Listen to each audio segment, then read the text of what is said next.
수유기가 망하였도다 하였더라. 아멘. 할렐루야. 감사주간 이 수유기도에 나오실 우리 모든 성도님들을 환영합니다. 또한 여러분의 삶 속에 평강과 은혜가 함께 하시길 주님의 이름으로 축복합니다. 기도 생활과 믿음 생활에 매진하다 보면 도리어 시험에 빠질 때가 있습니다. 특히 신앙이 삶이 되고 삶이 신앙이 되기 위해서 감사를 실천할 때 더더욱 그럴 때가 많습니다. 이번 주간에 그런 거 느끼지 못하셨어요? 아마 많이들 느끼셨을 겁니다. 저는 그걸 느끼는데요. 그때 사단이 쓰는 방법이 뭘까요? 한 이야기가 있습니다. 여러분, 이야기예요. 허구된 이야기입니다. 진실이라고 생각하지 마세요. 사단이 다른 곳으로 이사를 가기 위해서 자신이 운영하는 가게를 정리하고 있었습니다. 그래서 매장, 특가, 정기 박이 세일을 했어요. 매장 정리하면서요. 그런데 매장 여러 곳곳에 물건을 딱 배치해놓고 60%, 50%, 70% 막 세일을 하는데 단 한 곳에 있는 한 물건만 이렇게 써놓은 거예요. 비매품. 팔지 않겠다는 거겠죠. 그래서 물건을 사러 온 사람들이 물었대요. 도대체 이게 뭔데 왜 안 파냐고. 그랬더니 그 사단이 이렇게 얘기했답니다. 이것은 나에게 있어서 최고의 무기입니다. 그러니 절대로 팔 수 없습니다. 다른 매장에 가서 그곳에서도 이것을 사용할 겁니다. 여러분, 그게 뭔지 아세요? 낙담입니다. 낙심입니다. 우리는 기도하다 보면 응답이 더딤에 낙심합니다. 신앙생활 열심히 하는데, 열심히 하려고 했는데 시험이 찾아와서 낙심할 때도 있습니다. 감사생활 막 열심히 하는데 불평거리가 더 보여서 낙심합니다. 이 모든 거 우리 삶을 피폐하게 하는 사단의 전략들이에요. 여러분, 응답이 더디다고 낙심하지 마십시오. 하나님은 반드시 하나님의 때에 가장 선한 것, 가장 좋은 것으로 우리에게 응답하실 줄 믿습니다. 시험이 찾아오십니까? 그 시험이 우리를 단련하여 우리로 마음의 그릇과 감사의 그릇을, 그리고 삶의 그릇을 더 키워가게 하실 줄 믿습니다. 원망과 불평이 보이시나요? 오늘 새벽에도 말씀을 나누는데 성령 충만을 구하십시오. 성령님이 여러분에게 감사의 눈을 허락하시고 감사의 눈으로 보게 하십니다. 그리고 감사의 입을 열어 감사를 맛보게 하시고 감사를 말하게 하실 줄 믿습니다. 여러분, 우리가 사단의 공격에 대해서 매번 이렇게 당할 때가 참 많이 있는데 매번 당할 수만은 없지 않습니까? 이제는 사단에 대해서 좀 알아야 되지 않을까요? 좀 적에 대해서 알아야 되겠죠. 손자병법에 보면 여러분 잘 아는 말이 있죠. 지피지기면 백전불태입니다. 백전불태. 이게 뭡니까? 적을 알고 나를 알면 100번 싸워도 위태롭지 않다라는 겁니다. 백전백승은 하기는 어려워요. 어떤 전쟁도 백전백승의 전쟁은 없습니다. 다만 적을 알고 나를 돌아보면 싸움에서 위태롭지는 않을 수 있다는 거죠. 우리는 지난 시간에 1절에서부터 16절의 말씀을 통해서 어둠의 권세를 대표하는 아말렉의 유혹에 대해서 쭉 봤어요. 1절에서부터 6절, 16절의 내용을 잠시 한번 살펴볼까요? 이 블레셋과의 전쟁터였던 길보아 산에 한 아말렉 소년이 있었습니다. 그 소년이 사울의 왕관과 금고리를 가지고 다윗에게 찾아온 이야기입니다. 간단하게 이야기하면 이거죠. 그런데 이 소년은요, 사울의 죽음을 쭉 지켜보다가 사울이 죽고 나자 옆에서 그 물건을 훔쳐온 겁니다. 이 소년은 사울이 죽을 때까지 기다리고 있었던 거예요.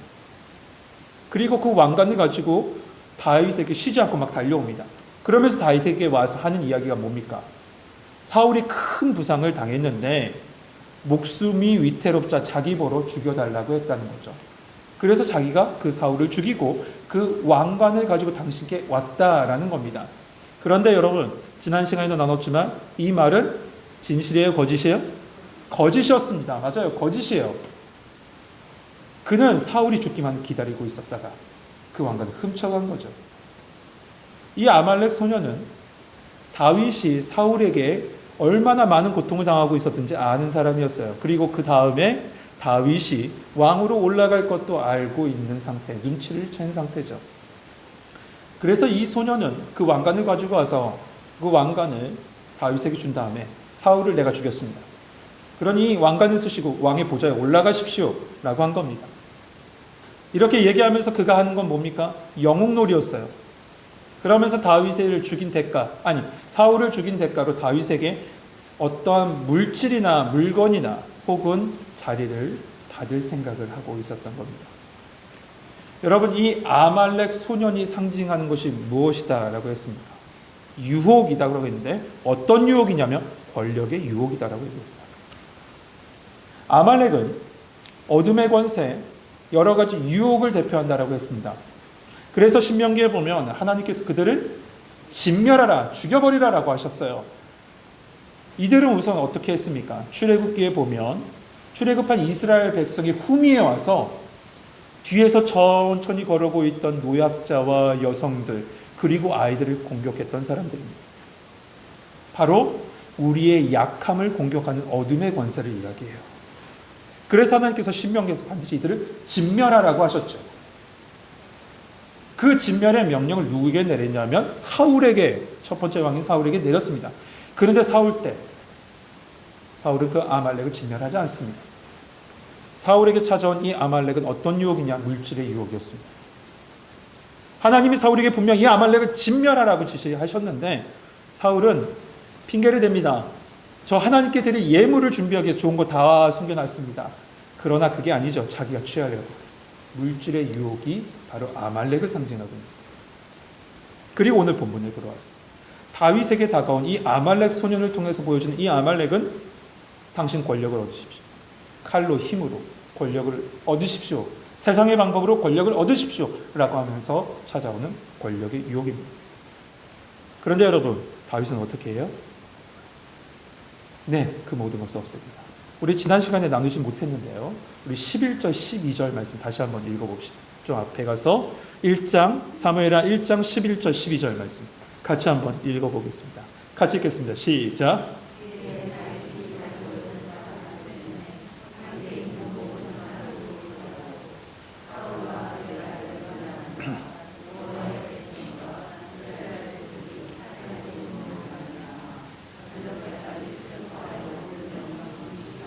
아멘.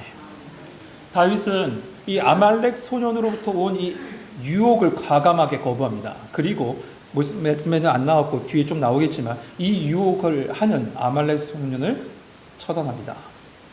그런데 여러분 생각해 한번 보시죠. 보통 사람들은 자신을 괴롭히고 자신을 못 살게 구는 사람이 잘못되면 어떻게 생각합니까? 내가 그럴 줄 알았어. 다 자기 벌 받는 거야. 우리는 보통 이렇게 생각하지 않습니까? 사울이 다윗을 좀 괴롭혔습니까? 수금을 타고 있는 다윗에게 창을 던지고 딸을 아내로 줬다가 또 뺏어버리고 수없이 죽이려고 했었습니다. 그런 사울의 죽음에 대해서 지금 다윗은 괴로워하며 슬퍼합니다.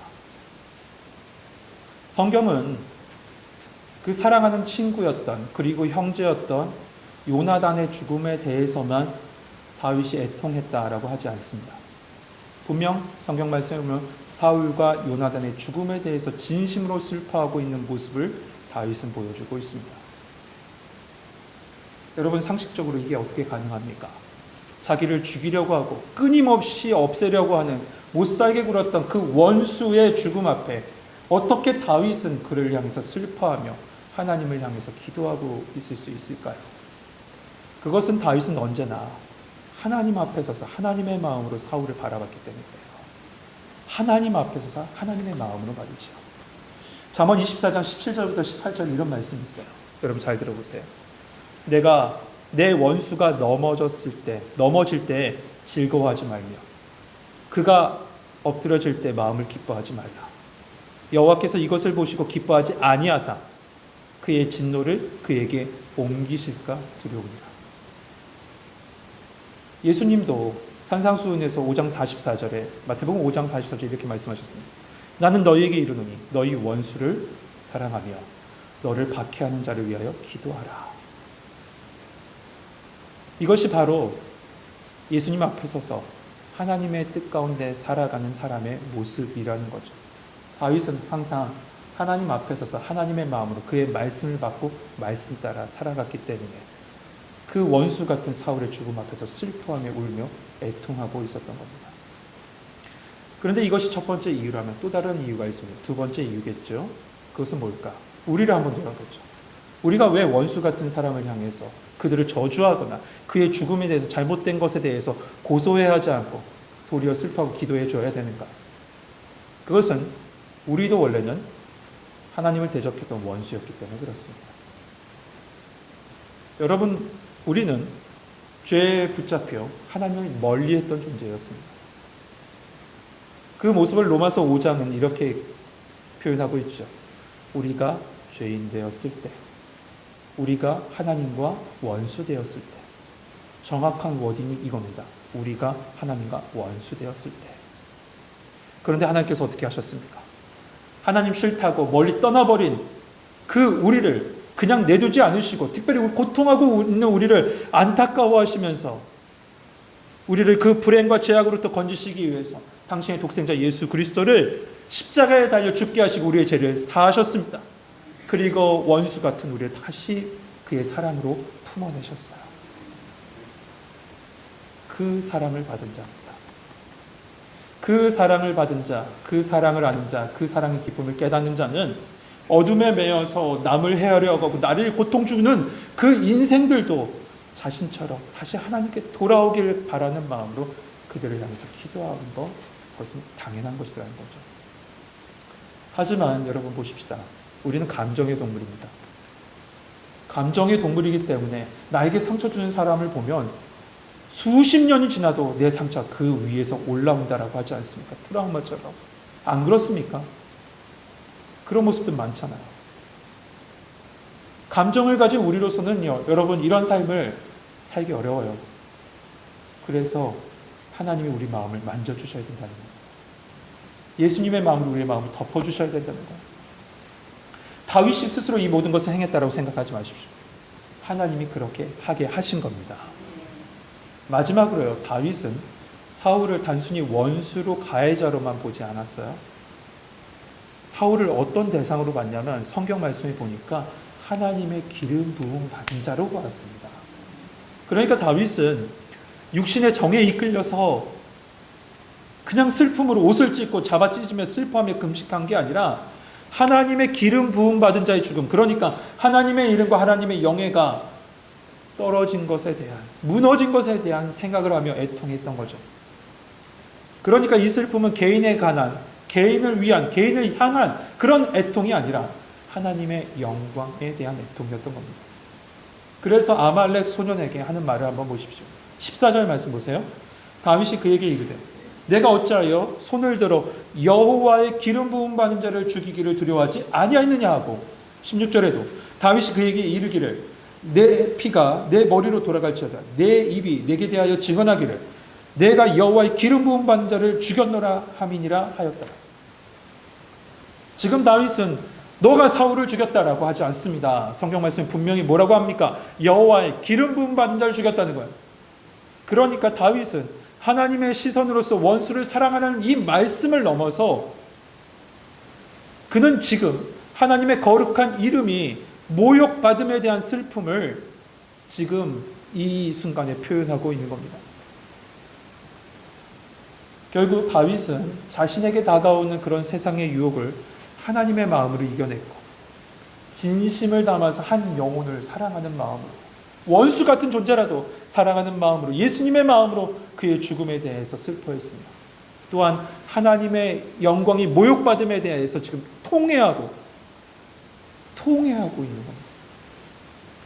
성도 여러분, 세상의 유혹은 참 다양하게 우리 가운데 다가올 겁니다. 이럴 때 믿음의 사람인 여러분에게 예수님의 마음이 여러분의 마음을 덮어주신 축복이 있길 소망합니다. 하나님의 생각이 여러분의 시선을 변화시키기를 원하고 성령님의 여러분의 걸음을 진리의 걸음, 생명의 걸음, 그 걸음으로 옮겨주시길 소망합니다. 그때 세상의 여러 유혹 가운데, 여러 유혹이 있죠. 나로 무너지게 하는 여러 유혹들, 그 유혹 가운데 흔들리는 자가 아니라 하나님의 인도하심 속에 굳건히 믿음의 걸음 걸어가게 될 줄 믿습니다. 오늘 읽은 본문은 오늘 우리가 17절부터 읽었는데 이런 배경 속에서 사울과 요나단을 위해서 쓴 다윗의 애가입니다. 다윗은 유다 족속에게 이 애가를 써서 애가를 가르치라고 얘기했어요. 그러니까 뭡니까? 함께 애통하고 함께 이 모든 것을 기억하자라는 것이겠죠. 이 애가는 말씀해 보니까 활의 노래라는 이름하에 야사렛 기록되어져 있다라고 되어 있습니다. 그렇다면 여러분, 왜 이 슬픔의 노래 애가가 활의 노래일까요? 왜 활의 노래일 것 같으세요? 여러 이야기가 있어요. 하나는 활이라는 어떤 특정한 박자에 맞춰서 하는 노래다라는 이야기가 하나가 있고요. 두 번째는 현악기에 보면 바이올린이나 첼로 같은 현악기에 보면 키는 게 활이라고 하잖아요. 이 활에 맞춰 연주하는 노래였기 때문에 그렇다라는 이야기도 있습니다. 그러나 가장 유력한 이야기는요, 이 활이 요나단과 사울을 상징한다라는 거예요. 사무엘상 20장에 보면 요나단은 활솜씨가 좋다라고 되어 있고요. 역대상 8장 40절에 보면 사울과 요나단이 속한 지파가 어느 지파죠? 맞습니다. 베냐민 지파예요. 이 베냐민 지파를 들어서 뭐라고 얘기하냐면 활을 잘 쏘는 용사들이라고 이렇게 표현했어요. 그래서 그 지금 활이라는 상징이 바로 사울과 요나단을 상징한다라고 얘기합니다. 그리고 안타깝지만 사울의 죽음의 결정적인 계기가 뭐였습니까? 활에 맞아서 중상을 입은 거 아니에요? 그러니까 이 활은 사울과 요나단의 용맹함도 상징하지만 그 지파의 상징처럼 뿐만 아니라 그들의 죽음까지도 상징하는 노래입니다. 그런데 이 노래가 어디 쓰였답니까? 야살의 책에 쓰였대요. 야살 하니까 여러분 사람 같으시죠? 사람이 쓴 책 같지 않습니까? 그런데 사실은 아닙니다. 야살이라는 것은 뜻은 정직한 자, 의인이라는 뜻이에요. 그런데 내용과 정황상 이 야살의 책은 어떤 책일까 보았더니 역사적 위대한 영웅들의 이야기를 써놓은 책으로 생각되어져요. 지금은 현존하지 않습니다. 그러나 역사적으로 위대한 영웅 등의 이야기, 그런 스토리를 담은 책이라고 보여집니다. 왜냐하면 이 책에 관해서 이 본문 외에 또 나온 부분이 있습니다. 어딘지 아세요? 기억하십니까? 여호수아 10장에 가면요. 여호수아 10장에 잠시 언급되죠. 여호수아가 기드온 사람들을 구하기 위해서 아모리 사람과 전쟁할 때 하나님께 기도하죠. 하나님께 기도할 때 어떻게 합니까? 태양이 멈춥니다. 그 태양이 멈춘 사건을 성경에 보면 야살의 책에 기록됐다라고 되어 있어요. 그러니까 전체적인 모든 스토리를 봤을 때 이 야살은 바로 정직한 자란 뜻이지만 역사적인 영웅의 이야기를 담은 책이라고 이렇게 보여져요. 그 사건을 지금 이 사건을요, 야살의 책에 기록한 겁니다. 그러니까 다윗은 사울이 비록 지금 하나님을 떠난 상태였지 않습니까?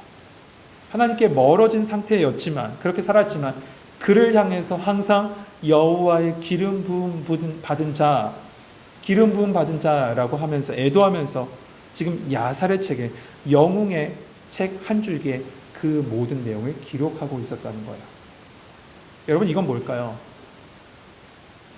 다윗은요, 그가 어떻든지 하나님의 기름 부음 받은 자 쓰임 받았기 때문에 하나님의 역사 가운데 한 페이지를 썼다 하고 그곳에 기록한 거예요. 그리고 그에 대한 해석은 하나님께 맡긴 겁니다.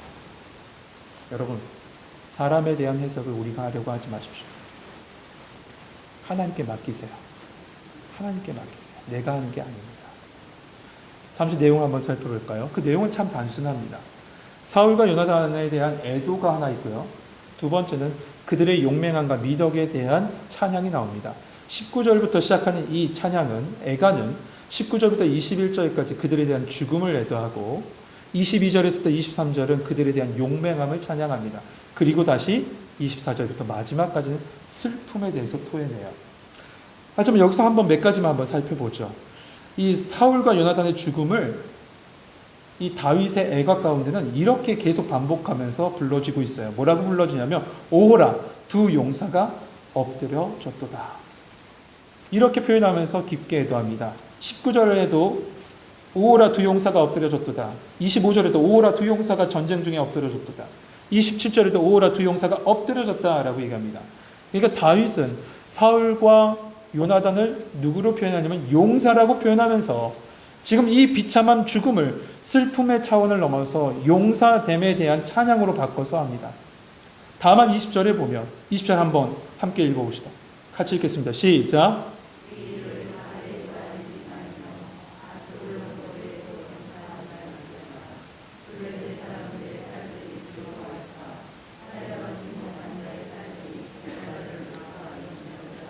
아멘. 이 애가 속에 다윗은 이렇게 합니다.